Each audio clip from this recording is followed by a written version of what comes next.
Well, imagine showing up for your next flight at the airport and being handed a device, a little bracelet, that would serve as your boarding pass. It would track your lost luggage, and it would also shock you with the same power as a taser if you get out of line.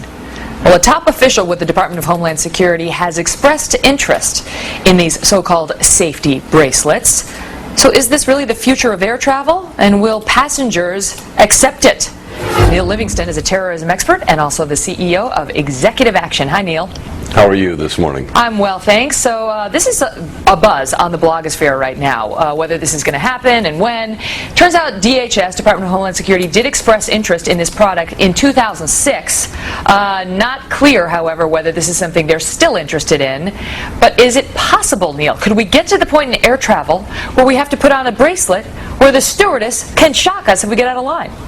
Well, I don't think that element of the shock part of the bracelet is going to be adopted, but I do think that there is some truth in this story. The Department of Homeland Security and our aviation security people are looking for better ways of tracking luggage and passengers in an airport. And what you may get is an RFID chip put into your ticket or maybe into a bracelet that you wear in the airport so that they can track you. It would also certain areas of the airport and set off an alarm if you went into an area that you shouldn't. But the good news is it also might, if we start tracking luggage that way, it might mean a lot less lost luggage. All right, I like the lost luggage part of it, but you're going to have the ACLU go nuts if people are required to wear a tracking bracelet just to board an aircraft. Well, look, first of all, flying is not a right. It is a privilege. And so that's why we have the security that we have in airports today, and that's why you have to comply with it. And so ultimately, if we can find some way of doing this in an appropriate way, and this is kind of an exaggerated story. Yes, they did express an interest in this, apparently had a meeting with this one individual who has this one device. But if they ultimately ever do this, it's going to be quite different than what we're talking about today.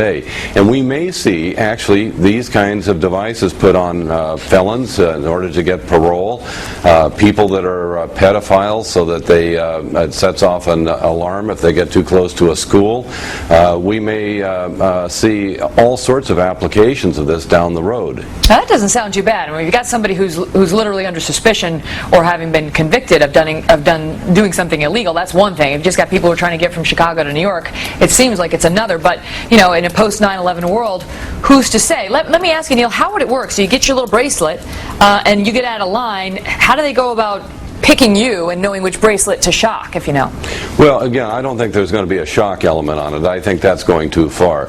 But what they will be able to do is, let's say that they need to find you, and it may be just because you've fallen asleep and missed your flight. You always hear that paging in the airport for Mr. So-and-so, please come to your gate right now or we'll have to take off your luggage. Well, that's very inconvenient. It screws up security and so on. And what they will be able to do is isolate where you are in the airport simply by, you'll have a blip on the screen, and there'll be a number attached to it that corresponds to whatever is in your bracelet or in your ticket, and they'll be able to go find you. Well, it looks like, as you say, DHS will not purchase the bracelet for now, but when they expressed interest in it, let's make it clear, they said, we're interested in the immobilizing security bracelet and look forward to receiving a written proposal. They were looking for the stunner, one that can completely immobilize you for several minutes. However, they say now they've decided against it. So exactly. We'll see whether it comes back into the bloodstream. Neil, thanks so much for your insights on it.